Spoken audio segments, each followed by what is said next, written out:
Angkatan 11 Kota Semarang ingin mewawancarai Bapak selaku Kepala Sekolah Tingkat 7 Semarang terkait mengenai dilema etika Bapak dalam pengambilan suatu keputusan, di mana kepala sekolah itu merupakan suatu pemimpin yang harus mengambil suatu kebijaksanaan. Pertanyaan saya yang pertama, Bapak, selama ini bagaimanakah Bapak selaku kepala sekolah dapat mengidentifikasi kasus-kasus yang merupakan terkait dilema etika atau rujukan moral, Bapak?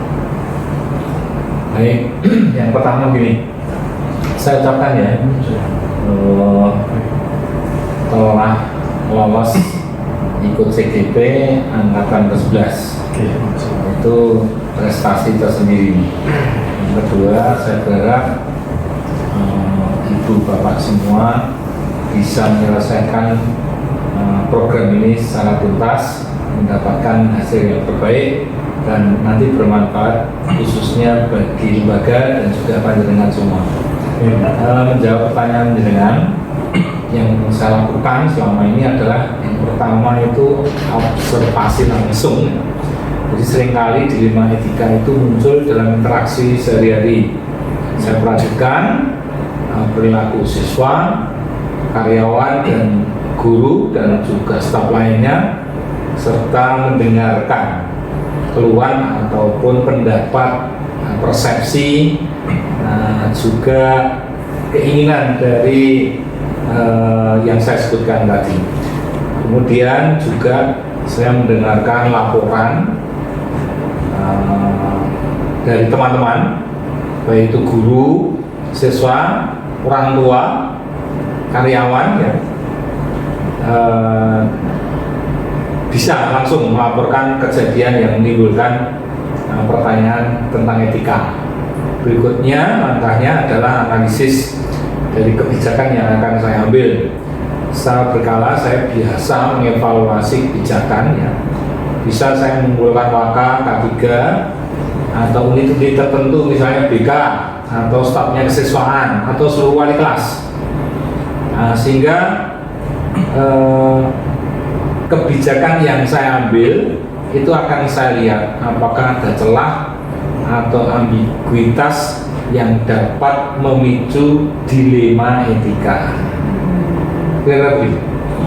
Baik Bapak, yang selanjutnya Bapak, pertanyaan kedua saya, selama ini bagaimanakah Bapak selaku kepala sekolah menjalankan pengambilan keputusan di sekolah, terutama untuk kasus-kasus di mana ada dua kepentingan yang sama-sama benar atau sama-sama mengandung nilai kebajikan, Bapak?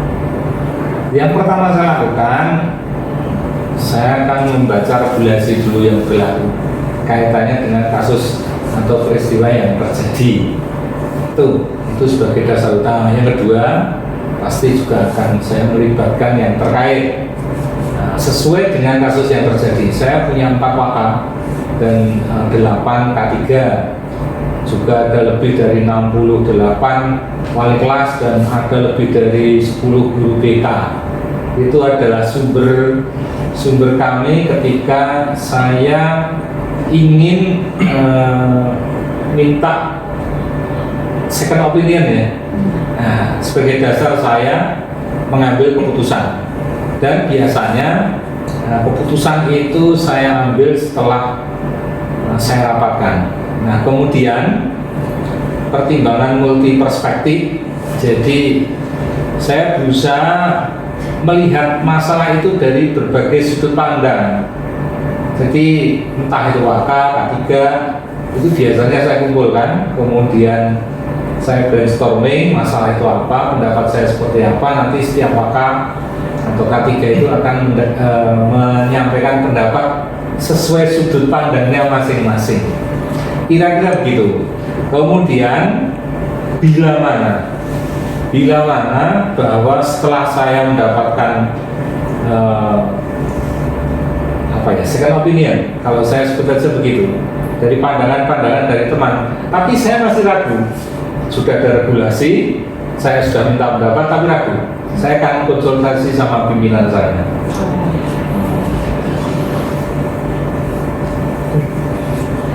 Jadi melanjutkan pertanyaan Pak Lulu. Jadi pertanyaan sebelumnya cukup menarik. Kemudian memang beberapa pemimpin itu punya ciri khas masing-masing dalam pengambilan keputusan Pak Lulu. Nah, kami ingin mengulas bagaimana langkah-langkah atau prosedur yang biasa Pak Lulu lakukan untuk tadi menjalankan pengambilan keputusan selama Pak Lulu menjadi kepala sekolah selama itu seperti apa Pak? Dengan pengalaman Bapak itu? Satu, saya mendengarkan laporan dulu. Laporan saya terima, tapi tidak begitu saja langsung saya putusi. Saya mesti akan mempertimbangkan sumber-sumber lain yang kaitannya dengan objek dari pelaporan tersebut. Itu yang pertama.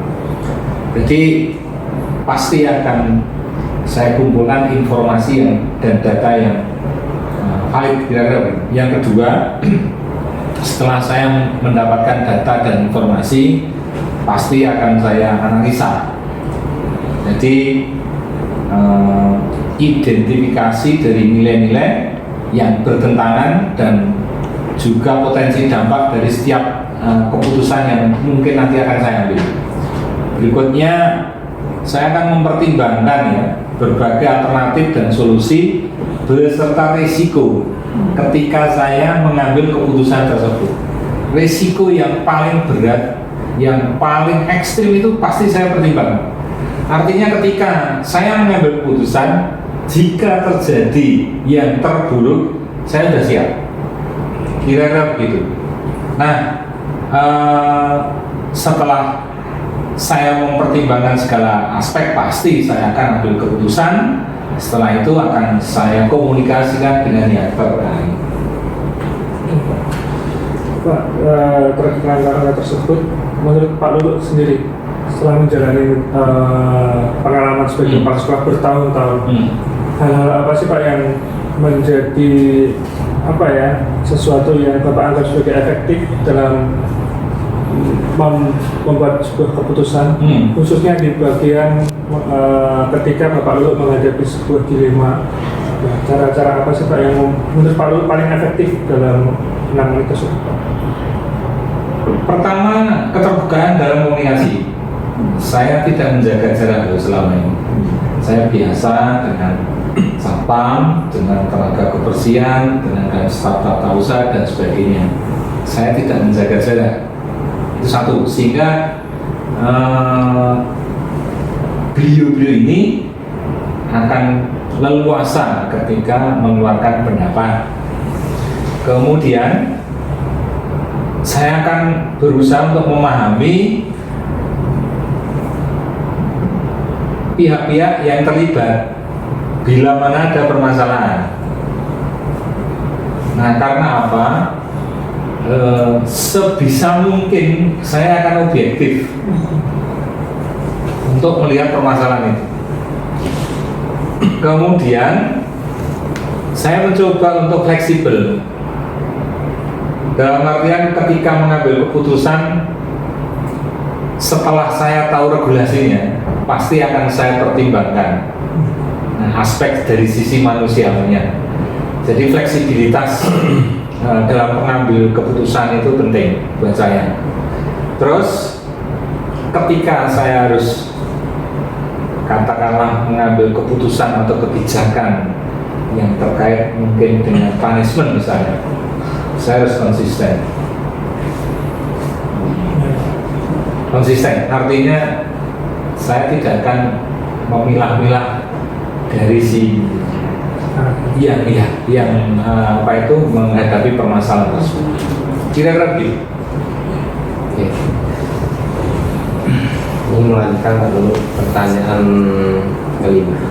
Ini luar biasa sekali Pak Lulu, dari pertanyaan nomor 1, 2, 3, 4 ini Pak Lulu menjawab dengan sangat-sangat luar biasa, sangat-sangat membangun untuk kita ke depannya Pak Lulu. Ini yang nomor 5 Pak Lulu. Pasti Pak Lulu selama ini sebagai pemimpin pasti menghadapi masalah pasti untuk memecahkan suatu dilema etika.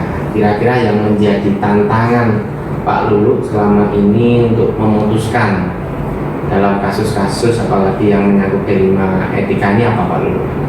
Satu, pemahaman tentang orang tua. Orang tua itu sudah pasti akan membela kepentingan anaknya. Itu tidak mudah. Kemudian kadang-kadang ketika orang tua itu tidak terima dengan sebuah keputusan kebijakan, dia akan melibatkan pihak ketiga. Nah inilah tadi yang saya sampaikan di depan. Ketika saya mengambil keputusan, saya sudah harus tahu risikonya seperti apa. Itu saya pertimbangkan. Itu tantangan. Boleh juga dengan guru. Boleh jadi di sekolah, Bapak Ibu guru itu adalah pasukan saya. Tapi di luar belum tentu loh. Kadang-kadang akses beliau itu lebih kuat daripada saya. Nah itu juga harus saya pertimbangkan. Maka tadi saya sampaikan, saya harus konsisten berdasarkan regulasi dan pertimbangan beliau. Terus kemudian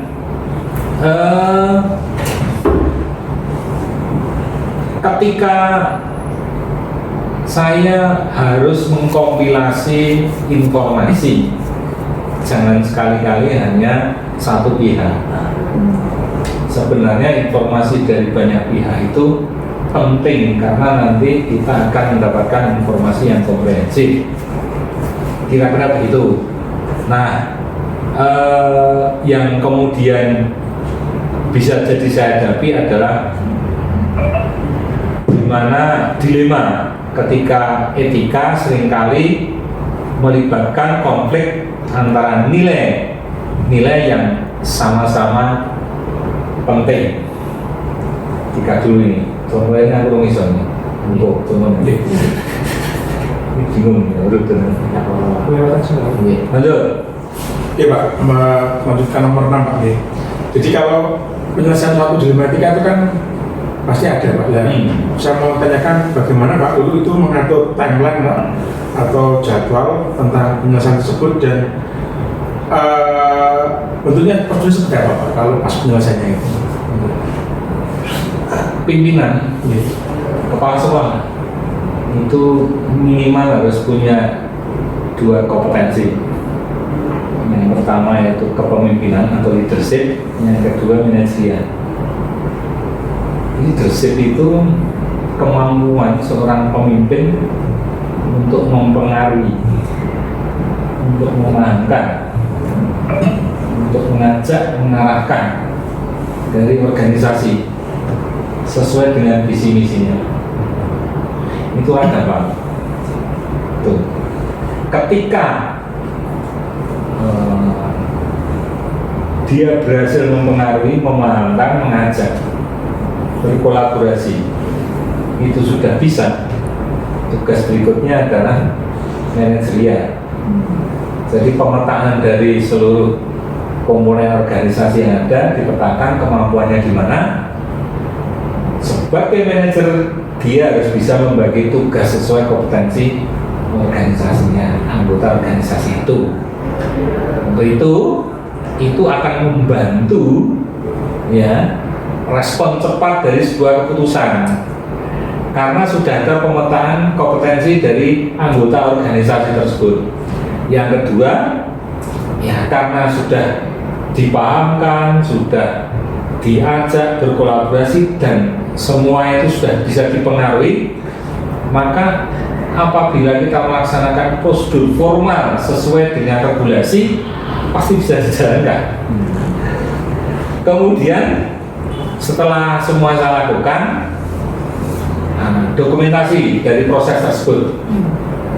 Contoh misalnya penanganan di BK kasus masalah anak, dokumentasi itu penting sekali. Dari mulai pemanggilan orang tua, berita acara dan sebagainya, seperti itu. Kita seperti itu. Oke, Pak. Kemudian Pak, untuk juga selain ada mungkin figur atau seseorang, faktor apa yang selama ini Pak Pak Lulu itu mempermudah atau membantu ketika Pak Lulu mengambil keputusan yang berkaitan dengan kasus dilema etika? Satu, tim. Tadi saya sampaikan dua kemampuan dasar seorang kepala, leadership dan manajerial. Wah, kalau sudah bisa dua ini itu mudah, selanjutnya itu mudah. Jadi pemetaan dari anggota organisasi seperti sekolah dan guru karyawan ketika sudah dipetakan kompetensinya, nah kita bikin organisasi yang sehat, itu akan sulit karena ketika kita memberikan tugas dan kewenangan itu sudah sesuai kompetensinya. Terakhir Pak, Ya. ini berkaitan dari yang sudah disampaikan Pak Lulu, kira-kira pembelajaran apa atau mungkin kesimpulan dari Pak Lulu, pembelajaran yang bisa kami peroleh dari Pak Lulu ketika Pak Lulu itu mengambil keputusan terutama di bidang kelima etika. Baik. Satu, kebiasaan saya ketika mengambil keputusan saya selalu melibatkan entah itu waka atau K3, bendahara, kepala TK atau nanti mungkin BK atau wali kelas. Itu selalu saya lakukan. Satu ya, begitu nanti ada masalah saya sudah punya ide, saya lempar, nanti pasti ada tanggapan. Dari tanggapan itu nanti akan saya cerna mana yang kira-kira potensi risiko terkecil. Ya. Itu satu. Yang kedua, berarti itu kan masalah komunikasi kan. Iya. Nah, yang kedua, sebuah keputusan itu memang tidak mudah. Maka tadi di depan saya sampaikan, saya sudah akan mempertimbangkan bila mana ada plan A, plan B, plan C. Keputusan A, B, C. Saya akan mempertimbangkan tingkat risikonya dan skalabilitas dari efeknya. Seperti itu saya pertimbangkan. Nanti ketika itu sudah terdefinisi, itu artinya ini, ketika saya mengambil keputusan yang terburuk dan terburuk itu terjadi, aku ini siap. Itu risiko, manajemen risiko seperti itu. Nah, kalau sudah itu kita akan melakukan refleksi karena begini, pemimpin itu akan teruji dari pengalaman yang dihadapi, tantangan yang dihadapi. Nah, semakin keputusannya banyak risiko, itu dia akan semakin matang dengan sendirinya. Nah, karena pengalaman, refleksi itu lebih menekankan kepada ketika saya sudah mengambil keputusan, akibatnya itu yang harus kita catat. Dan itu sebagai referensi ketika suatu saat kita akan mengambil keputusan, mesti ono sing terkait. Nah, kadang-kadang kalau kita itu pertimbangannya kurang masak, itu terlewatkan, akhirnya kacau. Oke. Jadi intinya tuh, tak ulangi, siji komunikasi, yang kedua bagaimana kita mengambil risiko, yang ketiga kita melakukan refleksi. Begitu. Terima kasih sekali Bapak atas sharing ilmunya, atas motivasi bagi kami ini dan amat sangat super sekali selama Pak Lulu menjadi kepala sekolah dengan manajerialnya yang begitu hebat. Ini benar-benar menjadi ilmu yang amat sangat bermanfaat bagi kami para CGP dan merupakan insya Allah nanti menjadi motornya guru penggerak seperti itu Bapak. Saya biasa saja. Jadi gini, saya itu tidak akan bisa apa-apa tanpa didampingi tim yang luar biasa. Bagaimana dia menerjemahkan, ya, itu menjadi kunci. Jadi saya tidak bisa sendirian. Nah, tim yang solid itu sangat menentukan keberhasilan dari sebuah keputusan. Terima kasih Bapak atas refleksinya, atas sharing ilmu dan pengalamannya. Ini benar-benar amat sangat bermanfaat bagi kami. Sekian, Assalamualaikum warahmatullahi wabarakatuh. Waalaikumsalam warahmatullahi wabarakatuh. Stop, Mas.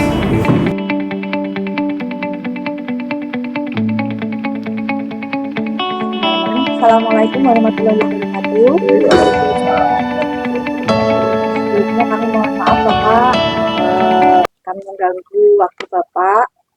Di sini saya Apik Nuraini dari CGP Angkatan 11 ingin mewawancarai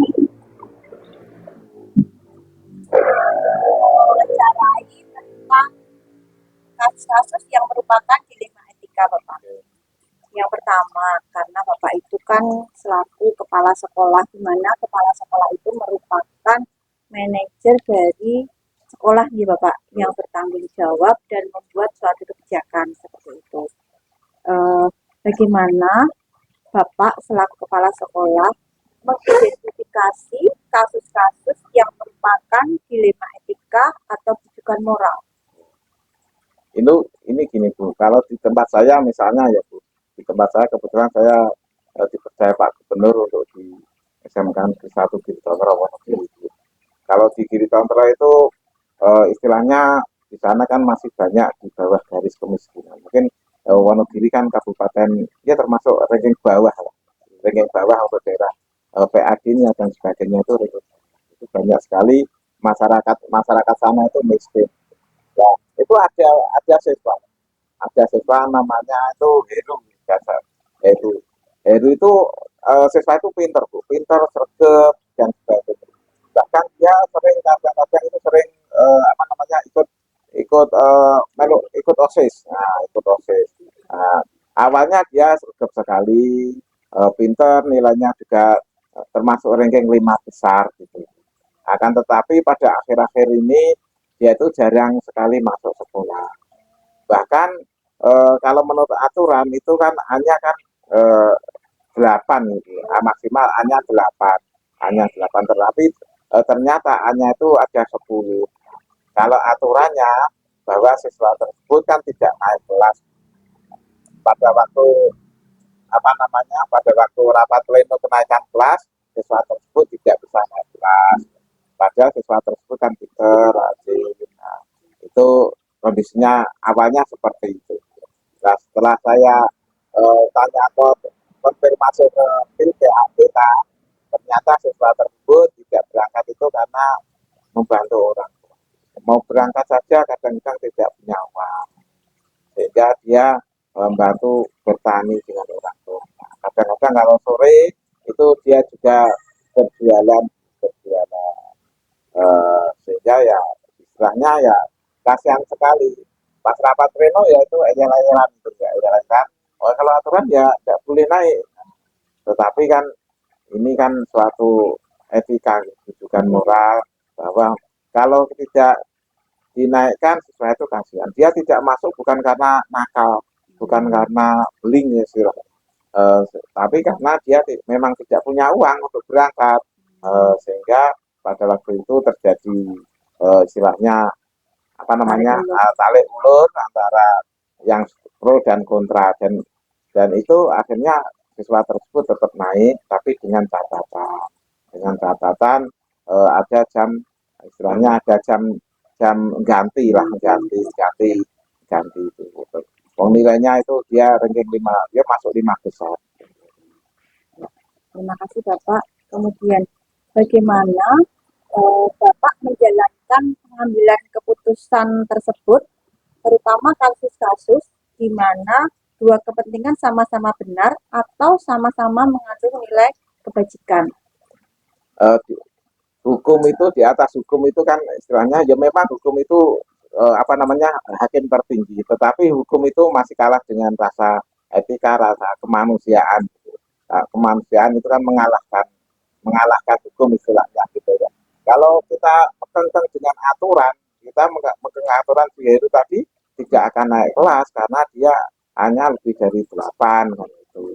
Tetapi saya meyakinkan pada guru tersebut yang menolak, yang kekeh tidak menaikkan kelas tadi, bahwa dia tidak masuk itu karena apa kan gitu. Saya yakinkan guru tersebut, saya yakinkan oh dia tidak masuk itu karena tidak punya uang, bukan karena nakal, bukan karena bolos atau karena cabut atau dulan, itu tidak, karena dia memang tidak punya uang. Nah, pada waktu itu ya saya kembalikan ke guru. Ya misalnya terjadi pada diri kalian atau terjadi pada panjenengan atau anaknya terus pripun, kan saya balik gitu. Akhirnya guru tersebut bisa menerima. Nah, agar kita bisa istilahnya tidak terjadi pertentangan baik itu guru dan atau mungkin siswa kadang-kadang juga protes. Wah itu saja hanya lebih dari 8 juga naik. Nah, kita beri istilahnya beri apa namanya pengertian-pengertian baik ke guru maupun teman-temannya. Kemudian Bapak, langkah-langkah prosedur seperti apa yang Bapak akan lakukan selama ini? Pertama yaitu tadi dia tidak masuk itu yang pertama ya. Itu saya identifikasi ke yang bersangkutan dulu. Saya home visit apa namanya ada wali kelas atau PK ke home visit, bener enggak dia itu tidak punya uang. Kalau setelah saya home visit ke kondisi di rumahnya ternyata benar, baru konfirmasi oh dia itu tidak berangkat tidak apa namanya tidak masuk sekolah karena memang benar tidak punya uang. Nah terus siswa tadi juga di cross check bahwa memang benar tidak punya uang, bukan bolos, bukan nakal atau apa. Nah, setelah itu saya konfirmasi ke guru ya, ke guru-guru yang mengajar, wali kelas, BK, bahwa memang kondisinya seperti itu. Kemudian agar tidak berdampak kepada siswa, jangan sampai yang jadi masalah nanti kan dampaknya ke siswa itu, ke siswa temannya. Oh, apa namanya itu kondisinya kayak gitu kok bisa naik kan gitu. Nah siswanya saya beri pengertian itu karena itu sehingga tidak akan menimbulkan dampak ke siswa atau ke orang lain. Kemudian Bapak, hal-hal yang selama ini Bapak anggap efektif dalam pengambilan keputusan kasus-kasus dilema etika seperti apa? Ya saya akan merapatkan pada waktu apa namanya rapat pleno tadi. Saya undang semua guru, semua wali kelas, semua BK. Saya istilahnya tarik kesimpulan. Kan semua dengar satu persepsi yang sama. Nanti seperti masalahnya seperti ini, penanganannya seperti ini. Kemudian dampak apa saja yang negatif, yang positif, ya kita selesaikan di sini. Jadi saya tidak akan memanggil satu persatu, tetapi akan saya mengumpulkan semua guru pada waktu rapat tersebut, saya jelaskan dulu. Semuanya dengar satu persepsi, satu kata. Setelah itu baru kita mengantisipasi agar tidak berdampak pada siswa lain. Siswa lain itu nanti ada pada waktu upacara atau pada waktu apel diberi pengertian sehingga semuanya dengar. Selamat siang Bapak. Perkenalkan nama saya Agus Susilo, CGP Angkatan 11 Kota Semarang dari SMK Negeri 7 Semarang. Ingin melanjutkan pertanyaan tadi Bapak terkait dilema etika yang terjadi di sekolah Bapak. Ini pertanyaan berikutnya adalah hal-hal apa saja yang selama ini merupakan tantangan dalam pengambilan keputusan pada kasus-kasus di dilema etika di sekolah Bapak tadi Pak? Tantangannya banyak tentu saja ya, baik itu tantangan dari internal, dari guru, tantangan dari siswa sendiri, kemudian ada yang dari masyarakat, itu yang tentu saja gitu.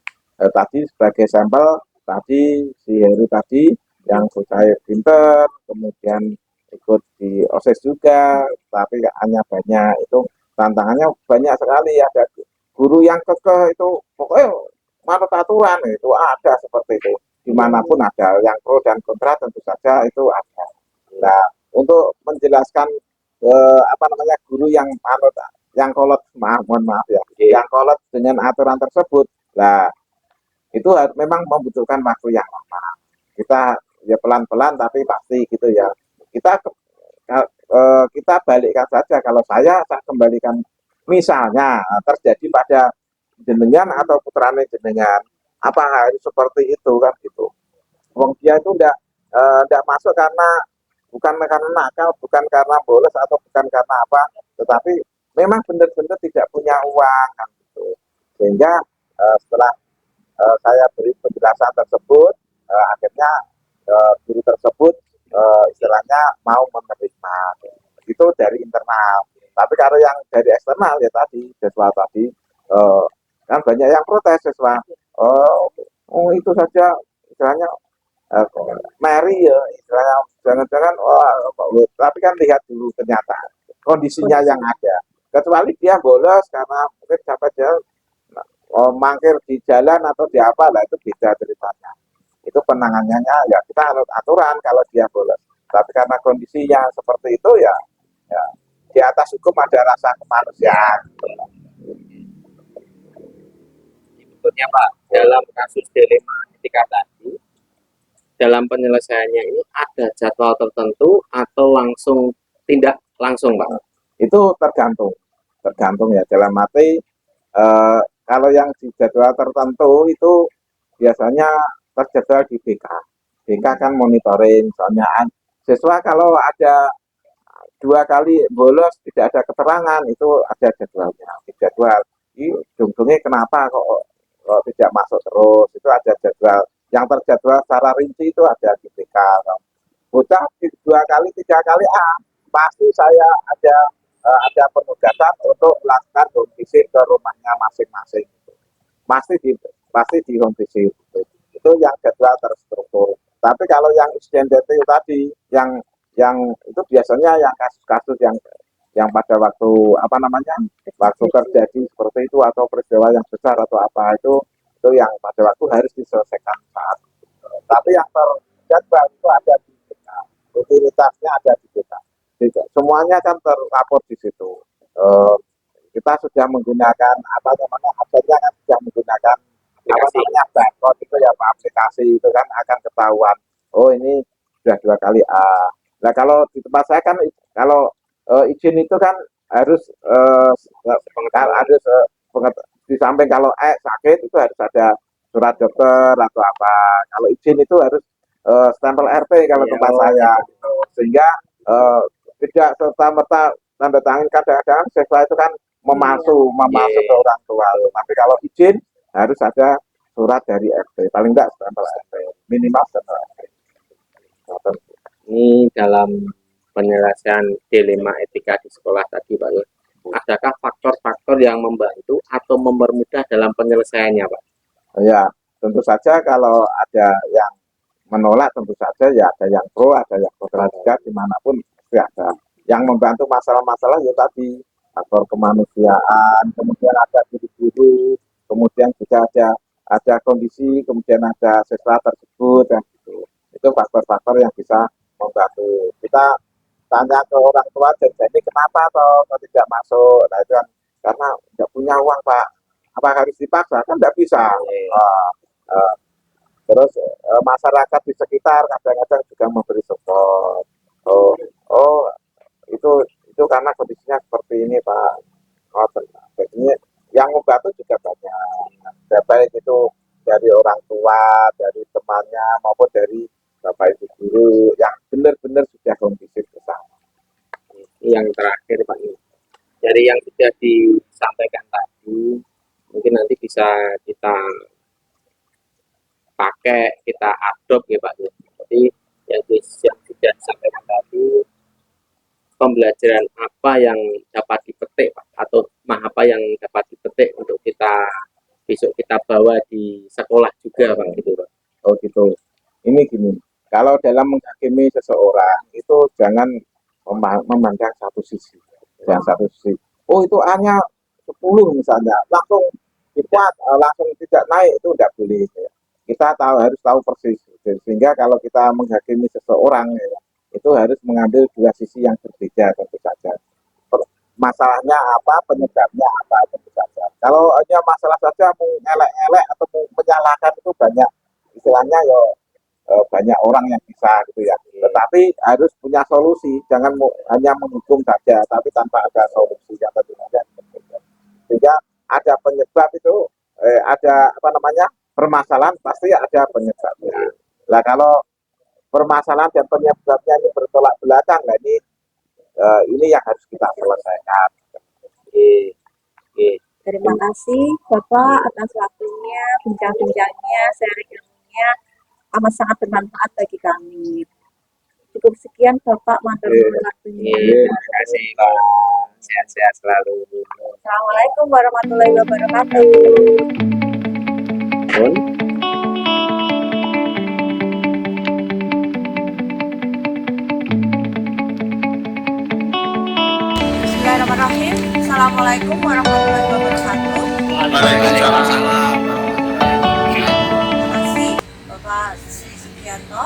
atas waktunya kami mewawancarai dalam rangka mempelajari modul 3.1. Kami dari JGP Angkatan 11 Kota Semarang, saya sendiri Ati Nuraini Isnaningsih, Jaya Yudi Prasetyo, Saya Lutfi Ansori. Saya Agus Susilo. akan berbincang-bincang dengan Bapak Sri Sugianto SPJ MSI MKOM.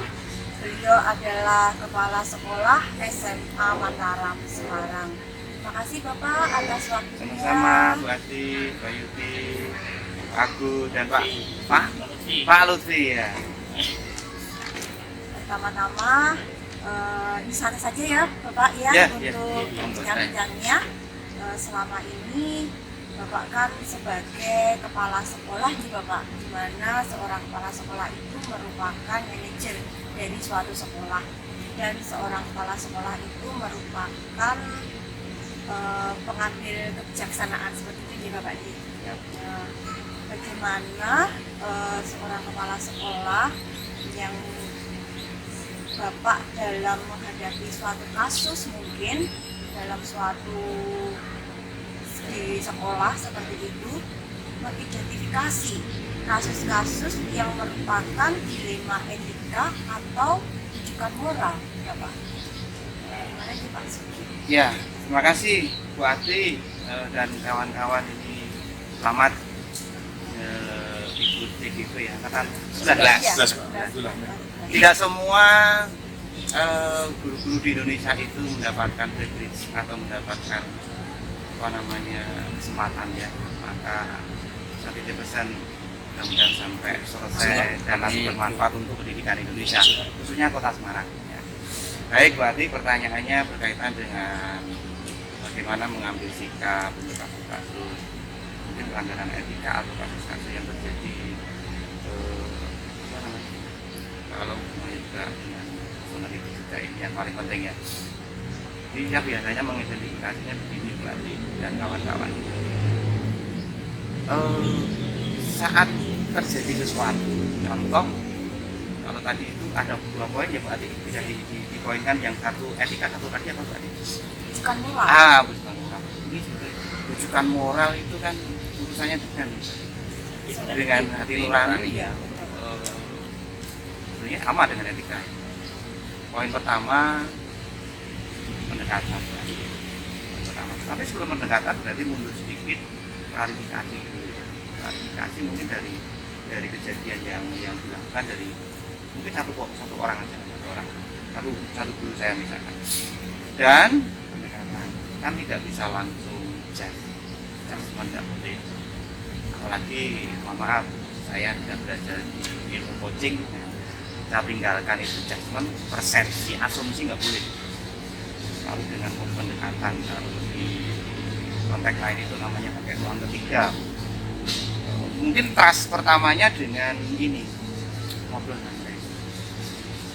Kalau saya duduk di meja saya, maksudnya di ruangan kepala sekolah itu, menghadap itu sudah memposisikan guru saya itu langsung, wah ini mesti punya kan.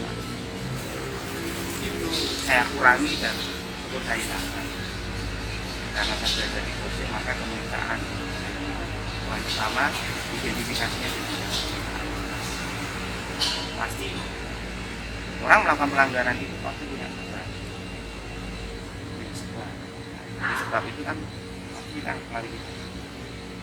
Poin keduanya, setelah klarifikasi ketemu, baru maunya atau mau berbagi atau tidak, menyadari atau tidak kalau yang dilakukan itu tidak betul, bukan salah tapi tidak betul, belum betul, atau apalagi ketikanya itu pelanggaran.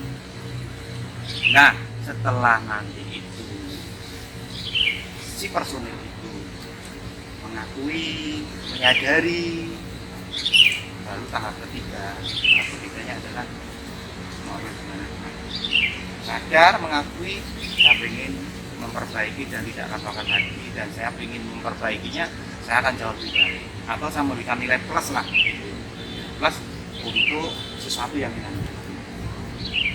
Kemudian, nah langkah-langkahnya kan dia, bukan saya. sebagai pimpinan.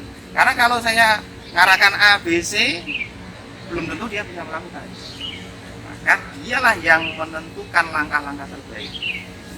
Setelah langkah terbaiknya beliau sampaikan, oke, komitmen, Anda yakin bisa berhasil untuk memperbaiki, yakin sudah.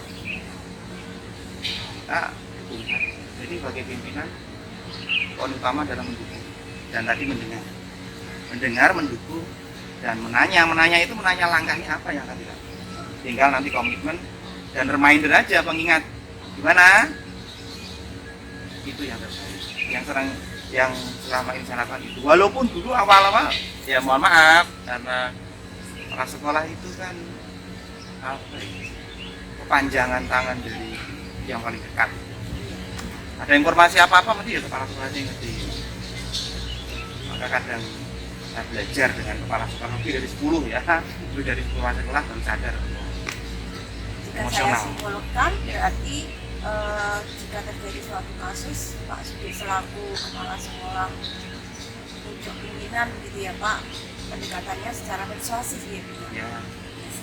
Kemudian jika dalam menjalankan pengambilan keputusan di sekolah Bapak, terutama untuk kasus-kasus di mana ada dua kepentingan yang sama-sama benar atau sama-sama yang mengandung nilai kebajikan, itu bagaimana ya Bapak? Dilematis ya, Betul. apalagi kalau ada unsur kepentingan pribadi masuk gitu. Ya.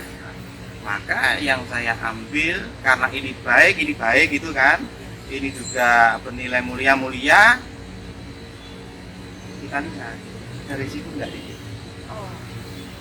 Risiko pasti semua keputusan ada risiko.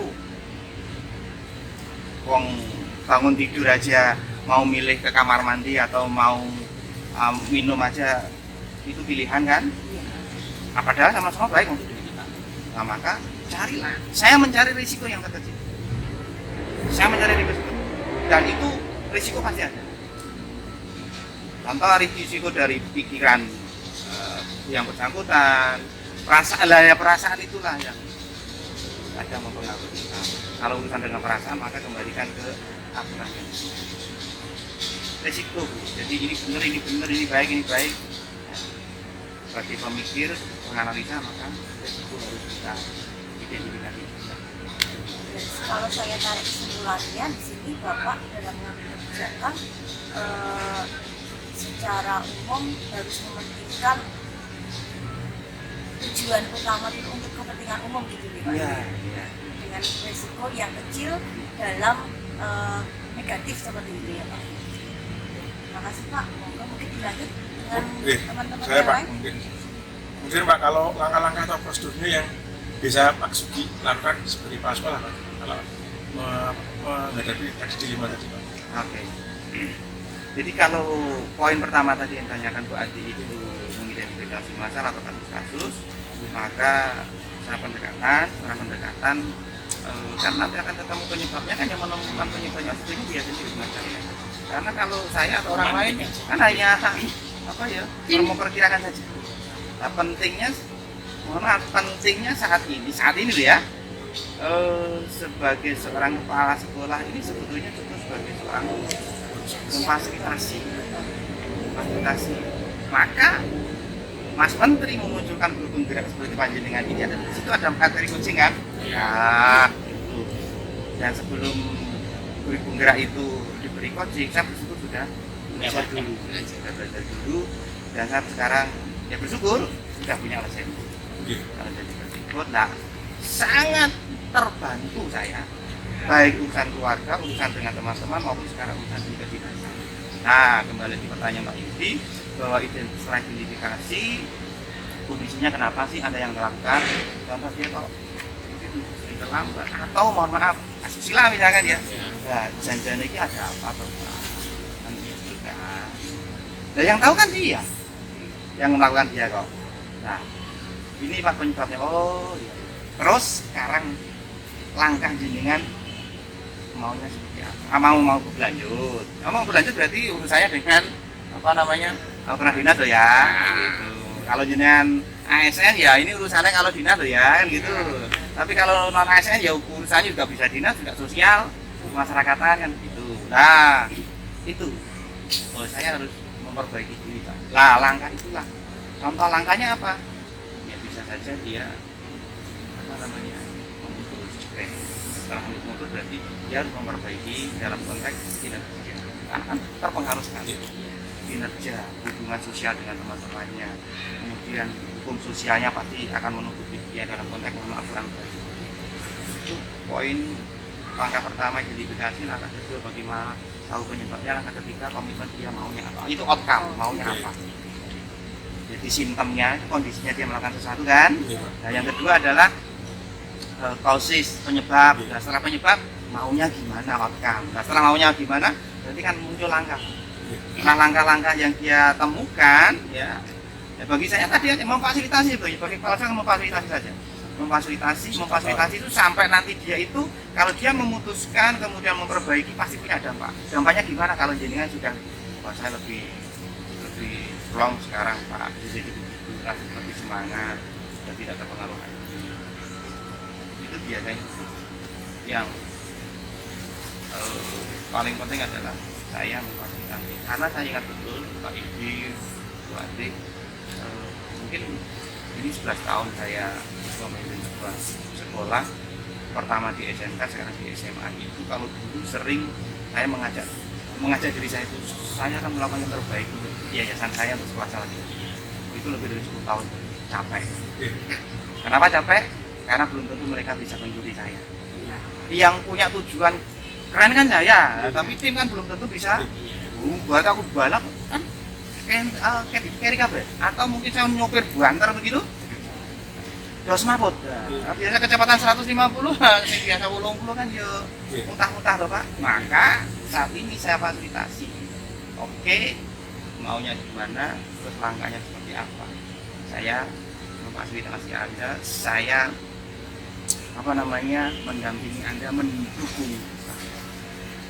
Dampak itu ada dua, dampak positif dan dampak negatif. Dampak positifnya kalau jenengan berhasil berarti keren kan. Tapi kalau belum berhasil pasti ada hikmah di dalam. Gitu. Kalau yang Pak, hal yang anggap efektif ketika melaksanakan kegiatan itu apa sih? Maksudnya hal-hal efektif Iya, yang apa? jadi kalau jenengan ambil langkah itu kan berdasarkan pengalaman yang empiris kan, kalau pakai cara ini mungkin gitu. Misalnya yang anggap efektif yang itu jadi best practice ini. Ini saya pernah, bukan pernah ya, pengalaman juga ngurusi sekolah COE dan PK ya. Jadi 4 tahun itu 2020 sampai 2023 ya. Semarang baru ada 6 sekolah waktu itu, 3 negeri, 3 swasta, termasuk di sekolah swastanya gitu. Jadi kalau bisa sebut ada SMK 8, SMK 4, SMK 6, ini lebih semua. Yang COE 2020 dari kementerian, dari Direktorat Kemdikbudnya SMK ya, dari Pak Bu itu Pak Bahrul, kemudian Dirjen Vokasinya masih Pak Wikan begitu. Nah, yang swasta hanya Mataram, ya waktu itu SMK Mataram, kemudian Muhammadiyah Sampai. Bukan hanya efektif Pak Yudi, teman-teman. Jadi kita harus belajar, kita harus sadar betul ada namanya efektif, efisien, dan produktif. Kalau hanya efektif, semuanya rampung Pak. Oke. Maka harus berpikir efisien. Nah, efektif sampai seperti rampung itu terlalu panjang waktu juga baru. Mungkin mungkin uangnya nggak banyak, tetapi tenaganya Pak, pikirannya Pak. Nah ini harus dipikir. Nah jangan lupa, jangan hanya berpikir efektif dan efisien, produktif. Karena jenengan satu hari sebagai ASN jam 7 sampai jam 3:30-4 ya. Oke, kita berpikir efektif ya. Ya oke, clear, masuk jebret, fingerprint, pulang juga fingerprint, efektif kan? Apa yang Anda lakukan? Misalkan dalam satu hari nggak ngajar, kosong, plong. Anda nggak melakukan apa-apa. Mohon maaf, efektif iya, tapi nggak ada produktifnya. Bisa membedakan ya. Maka kalau saya, apalagi saya orang luar negeri swasta ya, berarti tidak hanya efektif, produktif saya utamakan.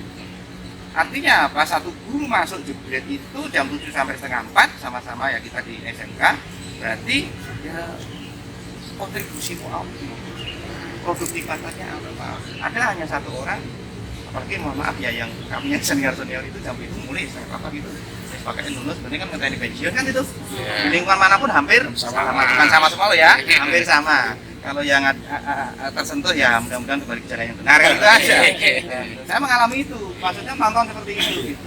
Produktif Pak. Karena jangan sampai nanti saat masa pensiun itu gelo ternyata lu ngelakoni padahal panjenengan ini sebagai ASN ya itu yang saya ya tuntutannya sebetulnya besar tuntutan saya sebagai orang masyarakat biasa ini ya kalau saya dituntutnya kan bukan dibayar sama masyarakat itu SPP gitu ya itu jadi efektif adalah yang berdaya guna. Nah, jangan lupa hanya efektif, tapi produktivitas ini sangat-sangat penting. Nah, sama-sama ini berempat, saya yakin produktivitasnya yang bisa mengetahui adalah diri panjenengan sendiri dengan yang kuat. Di luaran sana, sisi kita ya. kalau saya dulu ya, bukan mengguru dengan guru ya. Mereka belajar ya Pak. Ya, karena banyak titipan ke panjenengan ini. Ya, izin saya sudah guru penggerak dulu jadi kan. Tapi guru penggerak yang dapat privilege. Kalau panjenengan namanya sebenarnya Iya. saya cuma 1,5 bulan. Jadi ilmunya cekek. Kepala sekolah masalahnya. Ya. Rekomendasi angkatan pertama. Oke. Terima kasih Pak Ki untuk jawaban-jawaban yang luar biasa. Ini pertanyaan selanjutnya Pak. Ini tantangan-tantangan apa saja yang Pak Ki hadapi ketika mengambil keputusan yang berkaitan dengan dilema etika selama Pak Ki Dilemanya dilema apa dulu? Pak? dilema etika ini. Etika oke poin lagi. Saya kan sebagai pimpinan unit sekolah swasta. Ya,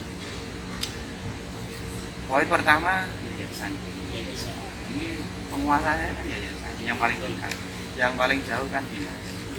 Yang paling dekat lagi adalah masyarakat. Masyarakatnya orang tua kita.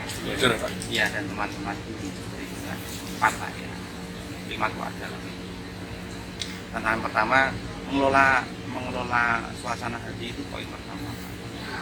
Maka kembalikan aturan yang benar. Ya, aturan yang benar itu satu poin. Ya, kalau muslim kan urusannya dengan puasa. Yang kedua adalah aturan dari yayasan Muslim. Contoh yayasan yang belum boleh misalkan aturan itu tidak aturan yayasan itu belum tentu dari dinas dipakai semua. Iya. Betul. Dulu dipakai semua dan itu saya mengalami maka saya harus patuh sama siapa jelas itu yayasan itu aku sing mengelola itu yayasan walaupun saya dapatkan dari sertifikasi kan karena pemerintah tanggung jawab pada guru kan itu kan karena ikut mencerdaskan kehidupan bangsa. Tantangan pertama itu saya harus komunikasi negosiasi dengan baik dengan yayasan. Maka kalau ini tantangan ini bisa terlewati ya toh kan mereka pasti akan mengarahkan Pak kalau kondisi guru yang seperti ini contoh satu saat pernah mengalami seorang guru ya apa namanya pinjam bank itu juga bisa dikatakan pinjam tidak diangkut kan ketika tidak tanggung jawab kan gimana itu ya sudah ikuti aturan apa namanya orang tersebut ya dalam kapasitas tidak karena ini saya dengan lain itu kan harus pribadi bukan pribadi itu kalau itu belum bisa menyelesaikan ya nggak apa-apa kemudian kalau sudah yayasan sudah oke baru apa namanya itu nah selama ini kemudian itu jika jarang sih kecuali mungkin kalau ada anak-anak yang indisipliner lah ya.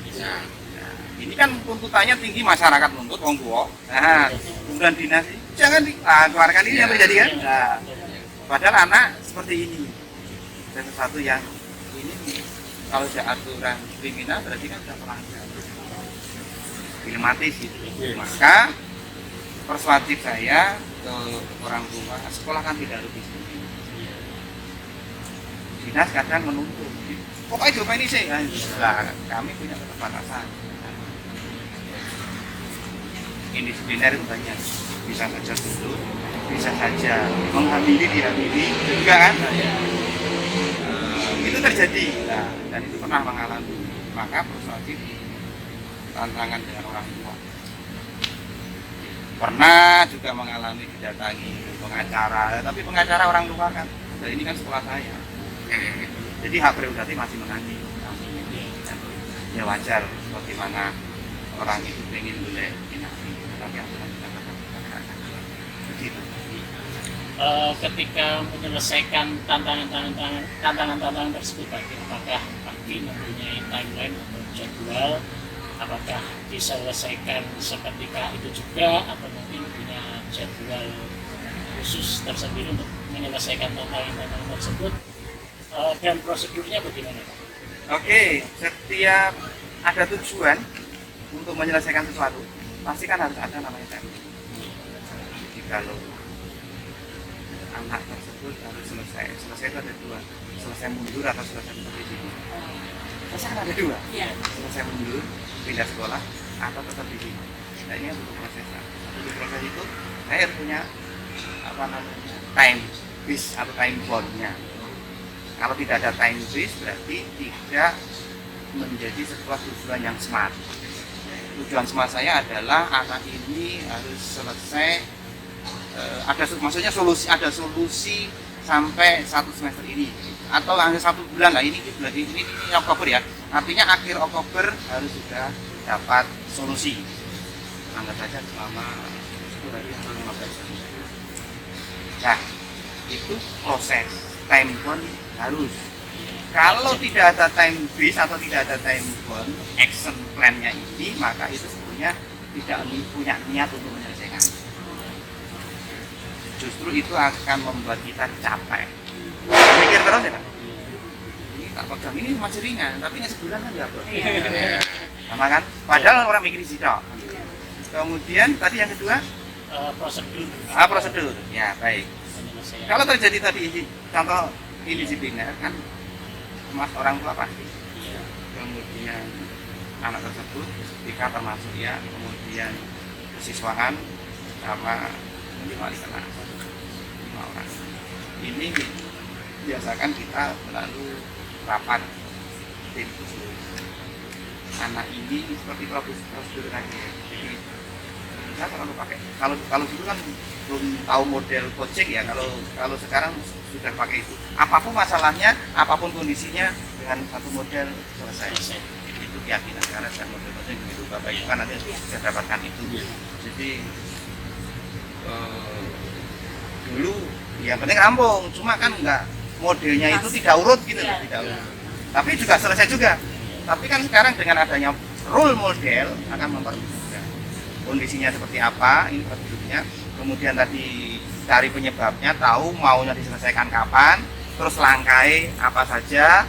Kemudian kalau ini selesai dampaknya apa? Dampak tadi ada dampak baik berarti tetap di sini, dampak buruknya ya sudah pindah sekolah, kita carikan sekolah. Kalau itu terjadi disipliner kan ada banyak. Kalau anak dulu juga sering ya Pak Yudi ya, gitu. Dan saya pernah ngalami jam 11 malam telepon Semarang Tengah, Semarang Selatan, itu sudah biasa. Itu iya, itu sudah biasa itu. Dan kalau tetap di sini maka selesai. Ada dua opsi, dampak baiknya tetap di sini, tanggung jawab kita semua, kami guru, kepala sekolah juga harus tetap melayani ini dengan baik.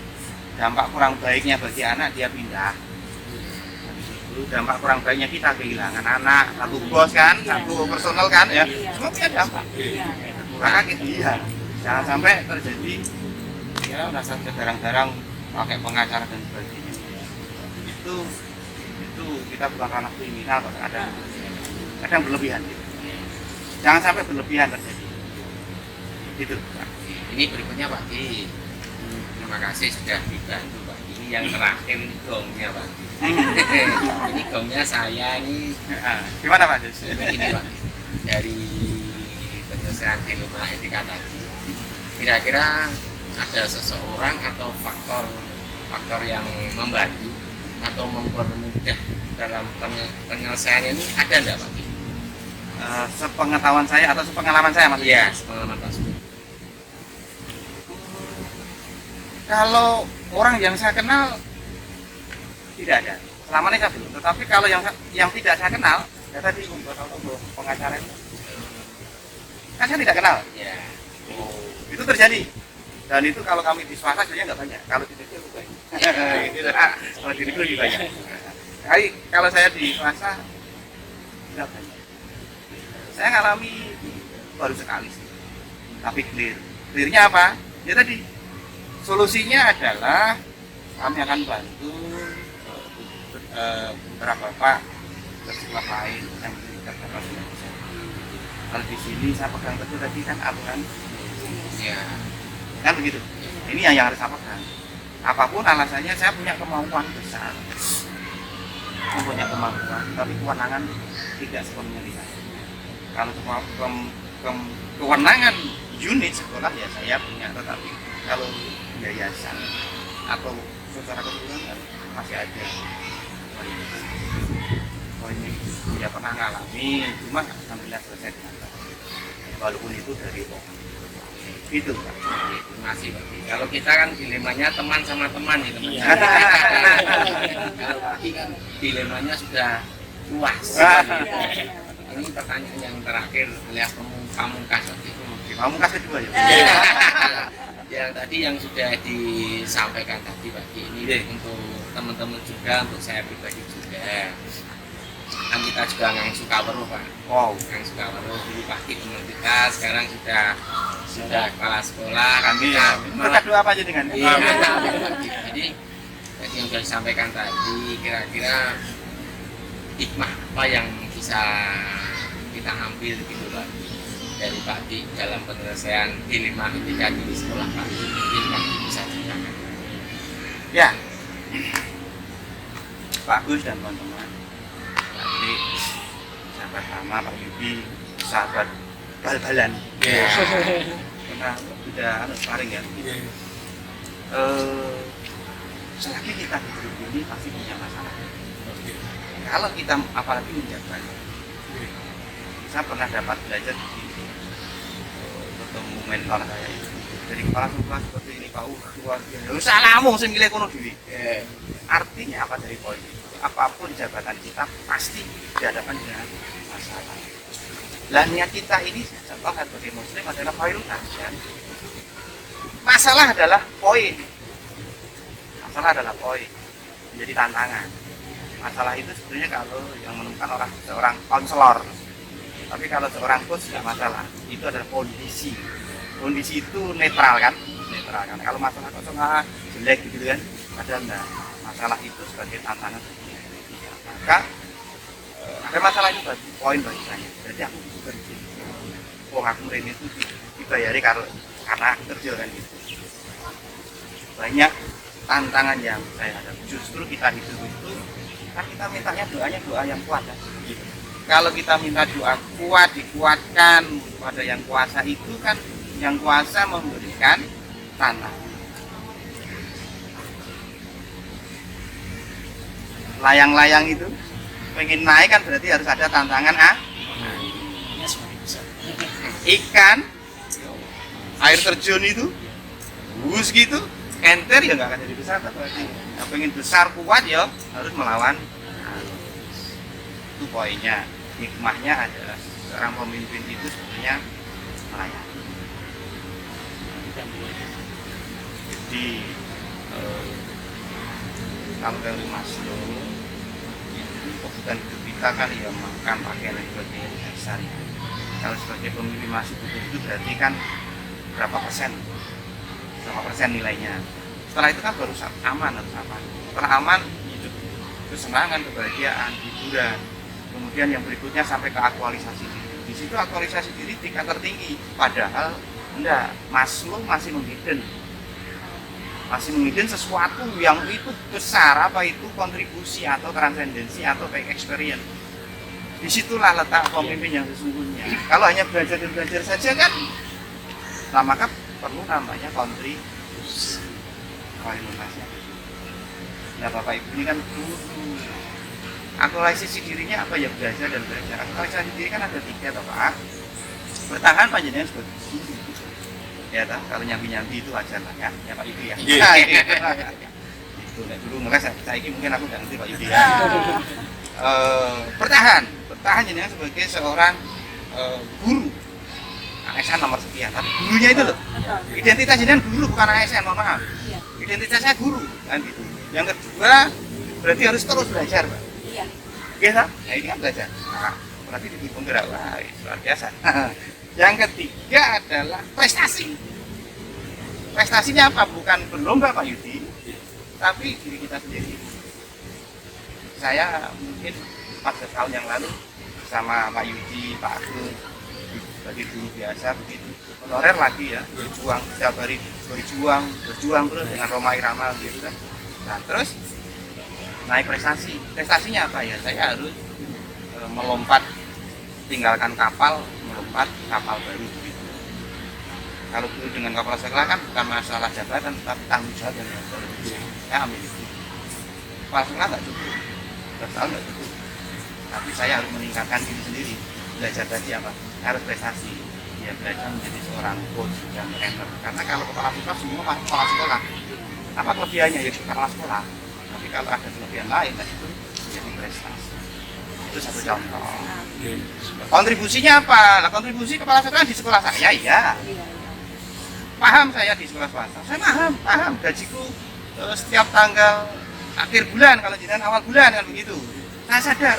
Jenengan ada TPP, saya TPP cari sendiri. Keluar. Gitu kan. Kemudian saya memahami itu.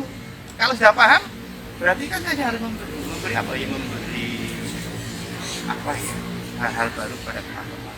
Yang ketiga melayani ini tingkatan yang paling tinggi ya. Jadi ini aktualisasi diri ini. Kalau jangan hanya aktualisasi diri saja, ini belajar terus ya. Kapan kontribusinya jangan nggak dapat tanda-tanda loh. Iya. Terima kasih sekali Pak Suki atas bincang-bincangnya ini begitu Luar biasa. inspirasi luar biasa dan super sekali dengan langkah-langkah persuasif yang tentunya menebarkan nilai-nilai kebajikan dan begitu. Itu saja yang bisa kami sampaikan, menginspirasi yang jelas Pak Suki. Terima kasih atas waktunya. Terima kasih. Assalamualaikum warahmatullahi wabarakatuh. Semangat semuanya. Terima kasih.